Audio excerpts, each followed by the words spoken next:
Good morning, this is Tim Travis, and this is the Boxwood episode of Tim Talk. I'm here with Elias, and we're going to talk about the newest issue that concerns us in the horticulture world. Boxwoods are one of the iconic plants that are used quite often in landscapes because it's like the perfect border evergreen that really defines the beds. But there's a new bug in town that I want to make you aware of. It's called, what is it called, Elias? It's called the Box Tree Moth. The boxwood moth defoliates your plant, which basically means it will kill all the leaves. All the leaves will fall off, and you'll end up with a dead boxwood. No one wants dead boxwoods. So to get rid of this box tree moth, your options here are BT. BT will kill the moths on contact, but will not. You'll have to spray it every couple weeks to really be effective. Or you could use any spray where the active ingredient is bifenthrin. Bifenthrin is a systemic chemical, which means the plant will take it up, and it'll be basically immune to it for a couple months. You should use this once per season, and that should ideally prevent the boxwood moth from taking over. But you do have to be very diligent about using both of these. What's the best time of year to do that? Best time of year would be once in the spring, once in the summer, once in the fall. I noticed that it also controls scorpions and black widows. That becomes a problem. So here. if that's an issue at your house, if you have scorpion problems, and black willows, this will cover 2 in 1. If you have a company that does spraying for you at your yard, sometimes they also mix the miticide, which is another. That will work on the caterpillars as well. Yeah, so sometimes they combine those chemicals to handle more than just the boxwood moth. So now what I'm finding in the landscape is suddenly whole boxwood hedges start getting dead patches, and in some cases the whole boxwood just seems to suddenly die. Your first reaction is like, well, it looks like they're not watering or all that, but no, it's actually the insect, and it's very difficult to see them. They're very, very tiny.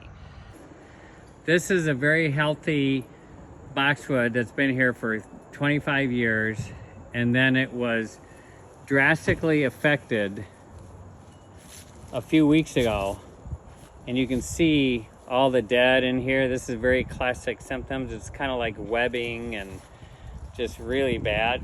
So this part of the boxwood was treated a few weeks ago and is starting to grow back. So there is hope, but what you see here was completely brown just a few weeks ago.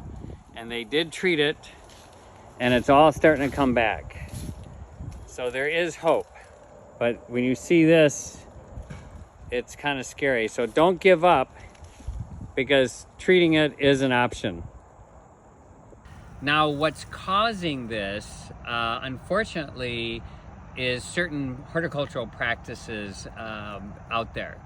Now, in our case, our boxwoods are regularly inspected and approved before we can even sell them, and we monitor where all the boxwoods are planted. I hate to say it, but not every landscape company does that. And it's not just other landscape companies that might be bringing in boxwoods from an infected area or supplier, but it's also the companies that might be doing maintenance on these gardens. So imagine a whole crew with head shears, and they're pruning these boxwoods into nice little hedges or balls, and then all the leaves get on the ground, and then they rake them up.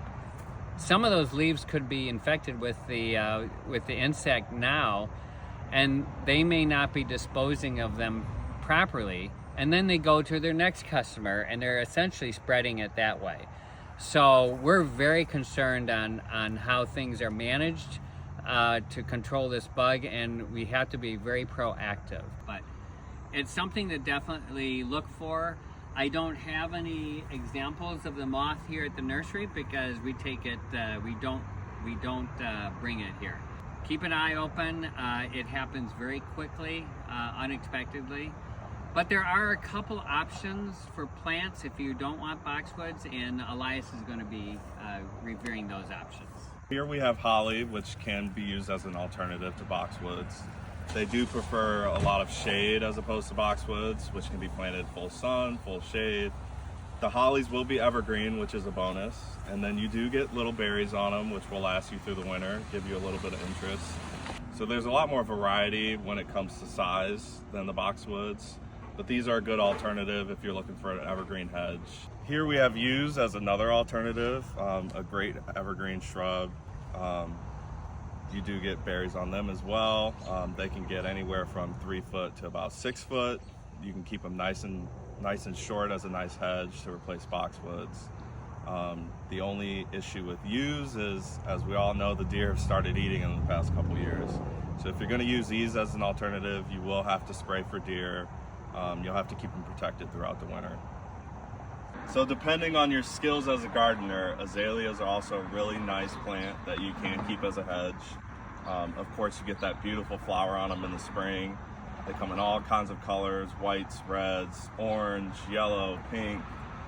They make a nice, short, tight hedge. They get about 3 foot, most of them, and you can do a nice row of them. They're very easy to maintain. They do have very particular needs when it comes to soil, but this can also be a good alternative to boxwoods.